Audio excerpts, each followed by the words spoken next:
नमस्कार, मैं रमेश ठाकुर। जल्द ही डेली 24 भारत पर होगा हाई अलर्ट। नमस्कार, मैं हूं आलोक। नेपाल से बड़ी खबर सामने आ रही है। नेपाल के प्रधानमंत्री केपी शर्मा ओली ने कुर्सी छोड़ दी है। तनावपूर्ण स्थिति के बीच पद से उन्होंने इस्तीफा दे दिया है। बता दें कि नेपाल में जैन जी का बवाल अब तख्ता पलट की ओर है। नेपाल में केपी शर्मा ओली की कुर्सी पूरी तरीके से डगमगा गई है। एक के बाद एक कई मंत्रियों का इस्तीफा हो चुका है। खुद नेपाल के पीएम केपी शर्मा ओली देश छोड़कर भागने की फिराक में हैं। बताया जा रहा है कि वे दुबई जा सकते हैं। वो इलाज के नाम पर देश छोड़कर भाग सकते हैं।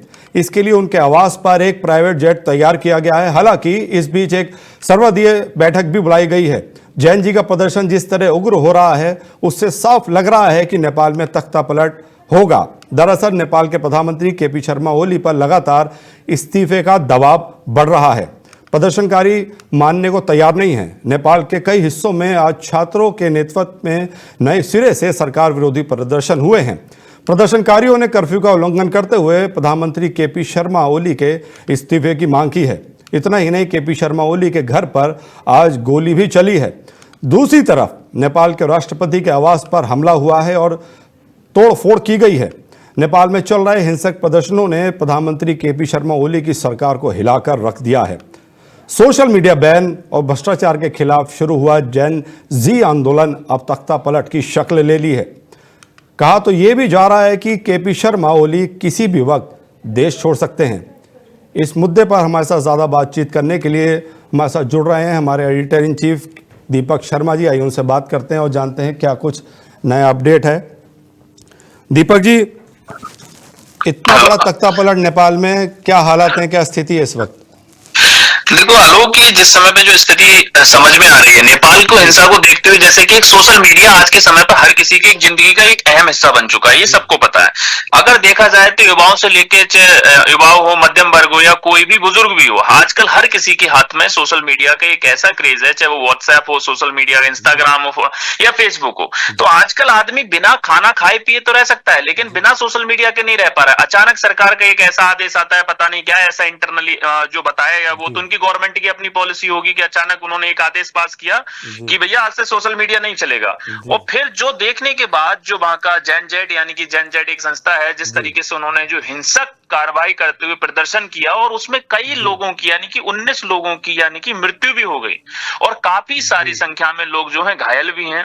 जब ये सब चीजें होने के बाद जो हिंसा जैसे मृत्यु होने के बाद फिर क्या होता है, हिंसा बढ़ती चली जाती है। हिंसा बढ़ने के बाद में जिस तरीके से देखा जा रहा है, जो फोटो आ रहे हैं, जो विजुअल आ रहे हैं, जो नेपाली मीडिया के सोर्स बता रहे हैं कि लगातार नेपाल में बिल्कुल तख्ता पलट हो चुका है। वहां के प्राइम मिनिस्टर जो हैं इस्तीफा दे चुके हैं, राष्ट्रपति ने उनका इस्तीफा भी मंजूर कर लिया है और वहां पे इस्तीफों की जो बौछार है लगातार आप देखेंगे हर मंत्री अपना इस्तीफा दे जाता है। और सबसे बड़ी बात कि नेपाल के अंदर जो काठमांडू यानी काठमांडू वहां की राजधानी है, राजधानी होने साथ वहां पे पार्लियामेंट रहती है और उसके बाद जो वहां का एयरपोर्ट है वो बिल्कुल बंद है, यानी कि कोई फ्लाइट सिविल की हो या कोई उनकी डिफेंस की फ्लाइट हो, कोई मतलब इधर उधर नहीं जा पा रही है।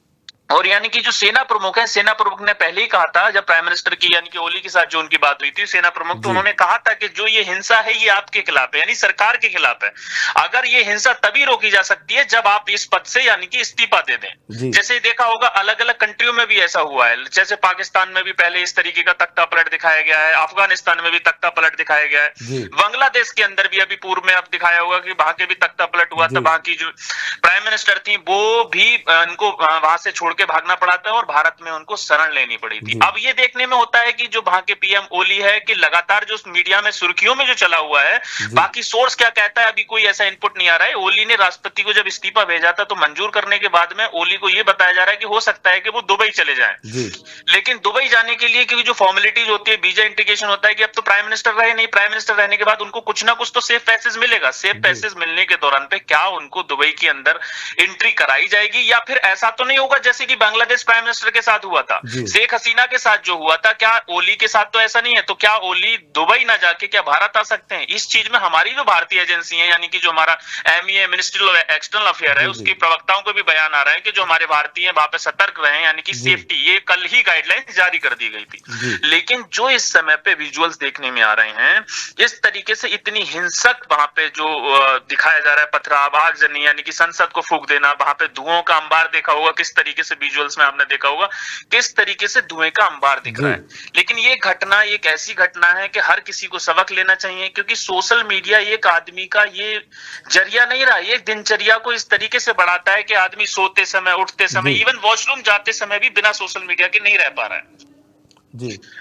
तो आलोक, जो समझ में आ रहा है कि अभी तक जो सबसे मेन अपडेट है, जो सबसे बड़ा अपडेट है कि वहां के जो प्राइम मिनिस्टर है ओली, उन्होंने इस्तीफा देते हैं, इस्तीफा राष्ट्रपति मंजूर कर लेते हैं, और बाकी जो भी और डिपार्टमेंट है, चाहे कोई सब गृह मंत्री का इस्तीफा हो, चाहे स्वास्थ्य मंत्री का इस्तीफा हो, सभी की इस्तीफे की लाइन लगी पड़ी है। दीपक जी, आप कैसे नजर बनाए रखते हैं विदेश मामलों में भी? मैं आपसे जानना चाहूंगा, जो नेपाल में स्थिति है, क्या सिर्फ सोशल मीडिया ही वजह है उनके इस्तीफे देने की, या कोई और राजनीतिक साजिश थी? आज की नहीं, बिल्कुल तुम्हारा जो सवाल है बहुत ही वाजिब है, और ये सबको जानना भी जरूरी है कि जिस तरीके से एक्सटर्नल अफेयर के मामलों में अगर देखा जाए कि जो वजह है वो वजह सोशल मीडिया की तो एक हो सकती है, क्योंकि ये जो जब भी कोई एक ऐसी हिंसा होती है या कोई ऐसा सोशल मीडिया का यानी युवाओं का जो झुंड होता है, उसको पीछे से कहीं ना कहीं प्रोपोगंडा और एजेंडा इस तरीके का होता है। इसके लिए वहां की सरकार ने एक कदम भी उठाया है, यानी कि एक कमेटी बनी है, कमेटी 15 दिन के अंदर इस रिपोर्ट को सौंपेगी कि आखिर इसके पीछे वजह क्या थी। वजह जो है कहीं ना कहीं ये तो एक मुझे जो लग रहा है, जो लोगों का भी मानना है और कहीं से निकल के भी आ रहा है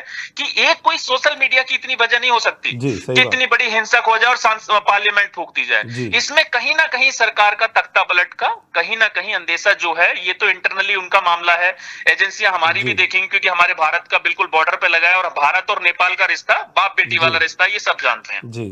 तो हमेशा रहा है, क्योंकि हमारे जो सीता जी थी नेपाल से थी, जाहिर सी बात है, और हमारे जो राम जी थे, राम वो हमारे अयोध्या से थे, तो हमारा जो रिश्ता है नेपाल के साथ वो एक बाप और बेटी वाला रिश्ता है, यानी कि रोटी वाला रिश्ता है। तो हम हमेशा भारत की, क्योंकि हम लोग सनातन को मानते हैं, सनातन को मानने के साथ साथ सबसे देखा जाए तो हम लोग, हमारे पूर्वज, हमारे जो इष्ट थे, हमारे जो वो हमेशा भगवान से प्रेरित हैं। तो जाहिर सी बात है, हम नेपाल को इस तरीके से छोड़ तो सकते नहीं। तो हमारी जो एजेंसी है, गवर्नमेंट है हमारी, भाई आज भले ही हमारे यहाँ पे चुनाव हो रहा हो, उपराष्ट्रपति का चुनाव हो रहा है, जिसमें सभी भी हमारे सीट्स लोग जो है वहां चुनाव में वोट डाल रहे हैं, लेकिन उसके बावजूद भी हमारी जो एजेंसी है बहुत तेज है, हमारा जो शक्ति है वो सबसे ज्यादा तेज है, हमारे पास डिफेंस सिस्टम बहुत तेज है, और हर मामले पे हर चीज, हर पल पल का अपडेट जो है प्राइम मिनिस्टर मोदी को भी दिया जा रहा होगा, ये मेरा मानना है।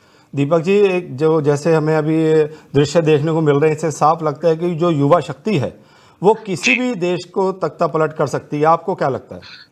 देखिए, युवाओं का हमेशा रहा, युवाओं का क्या होता है, ब्रेन वॉश करने के ऊपर होता है। युवाओं के लिए क्या होता है, उनके लिए सबसे पहले क्या चाहिए होता है, उन्हें सबसे पहले जब वो युवावस्था में आते हैं, सबसे पहले उन्हें कपड़े का शौक होता है। दूसरा, उनको आज के समय पे इलेक्ट्रिक चीजों में यानी कि गैजेट का शौक होता है, और गैजेट वो किस चीज के लिए इस्तेमाल करते हैं, यानी कि सोशल मीडिया के लिए। तो जब भी अगर कोई भी शक्ति, यानी कि वो राजनीतिक शक्ति हो, डिफेंस की शक्ति हो, या अपोजिशन की कोई भी शक्ति हो, वो युवाओं का ब्रेन वॉश करने के लिए कहीं से भी इस्तेमाल, तो सबसे पहले युवाओं को अपने किस चीज से प्यार होता है, वो गैजेट से प्यार होता है, यानी कि अपने मोबाइल से प्यार होता है, अपने टैब से प्यार होता है, और अपने सबसे मेन उनका आज के समय पे जो खुमार चल रहा है वो है सोशल मीडिया।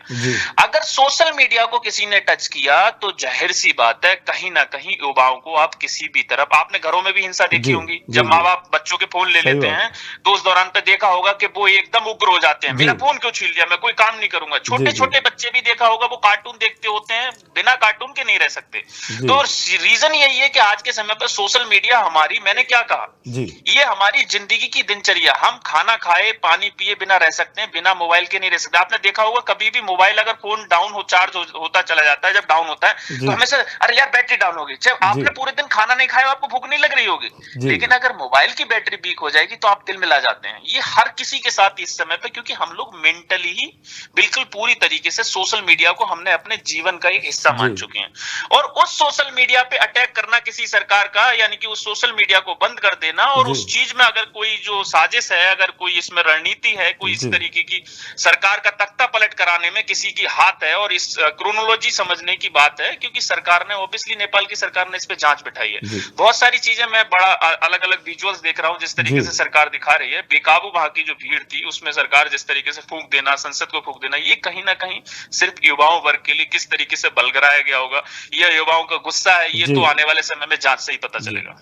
दीपक जी, मैं आपसे ये भी जानना चाहूँगा कि आपके पास कोई सूचना है कि ये सोशल मीडिया क्यों बैन किया गया नेपाल में?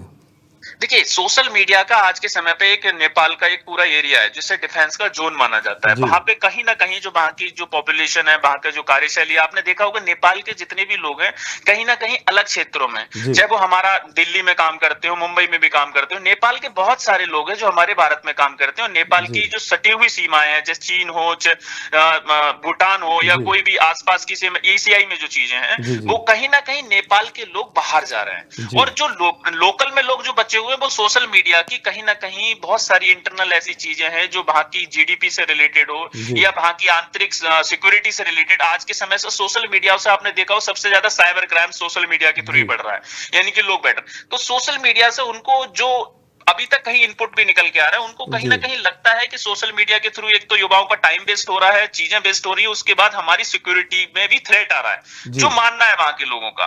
बाकी ये तो इंटरनली, ये तो जांच का विषय है, जब वो पब्लिश करेंगे। अभी तक जी। कोई इस तरीके का मामला संज्ञान में आ नहीं रहा है कि आखिर रीजन क्या रहा था जी, ऐसा जी। बंद करना पड़ा उनके लिए।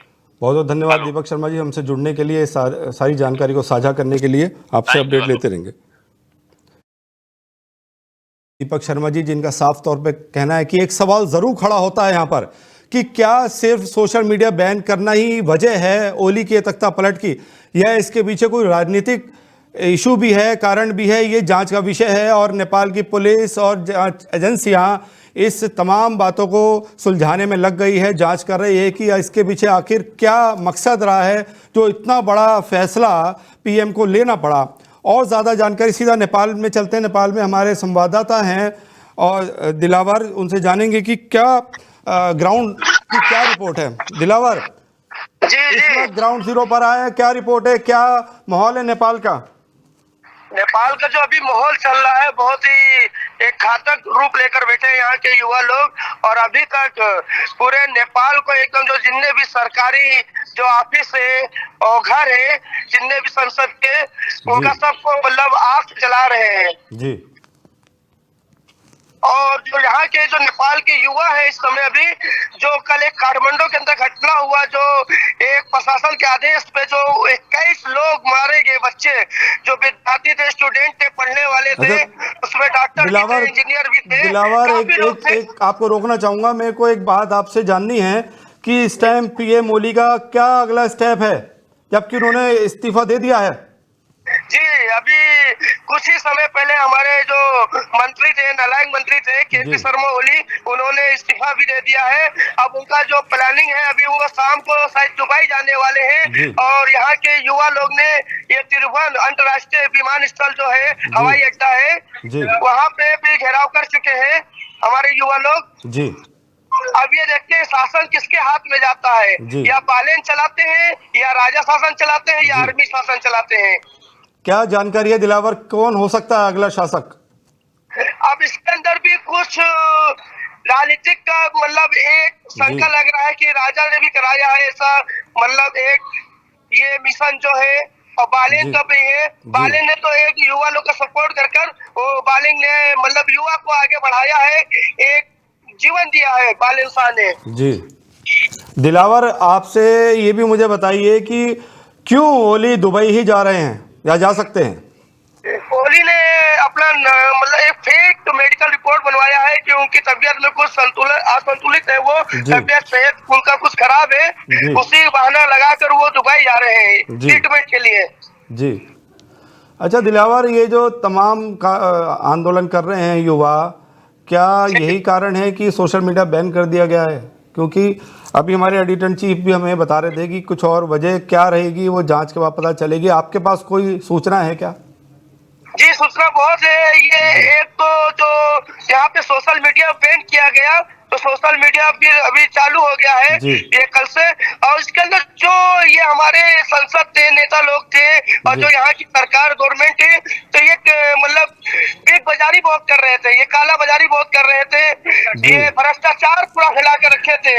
एक सरकारी ऑफिस में छोटा सा पिन लेकर बड़े तक जो पोस्ट में थे, वो सब भ्रष्टाचार कर रहे थे। इसी सिलसिले में यहाँ के युवा ने एकजुट होकर एक मीटिंग बनाया कि अब नेपाल के अंदर हम भ्रष्टाचार नहीं होने के। अगर ऐसा ही भ्रष्टाचार होता रहेगा तो जो श्रीलंका में हुआ, बांग्लादेश में हुआ, वैसा ही होगा। अब देश के लिए हम लोग को कुर्बानी देना ही पड़ेगा। और हमारे युवा कल 22 युवा शहीद हो गए जी। इस कुर्बानी में। दिलावर, मैं ये भी जानना चाहूँगा, आप किस लोकेशन क्या है आपकी, आपके यहाँ पे क्या स्थिति है, आप सुरक्षित है ना?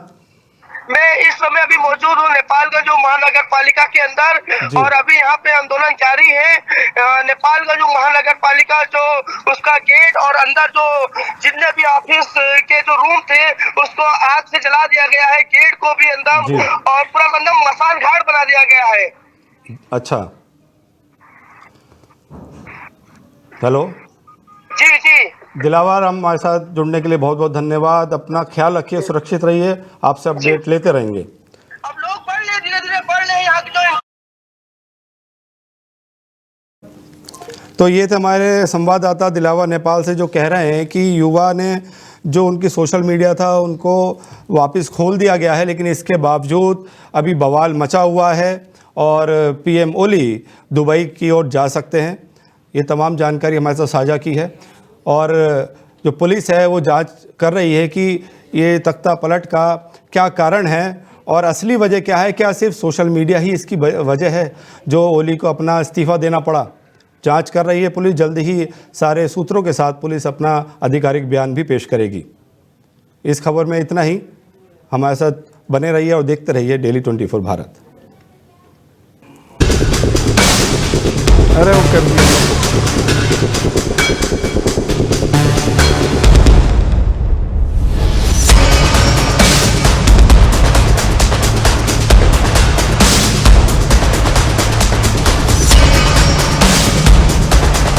नमस्कार, मैं रमेश ठाकुर। जल्द ही डेली 24 भारत पर होगा हाई अलर्ट।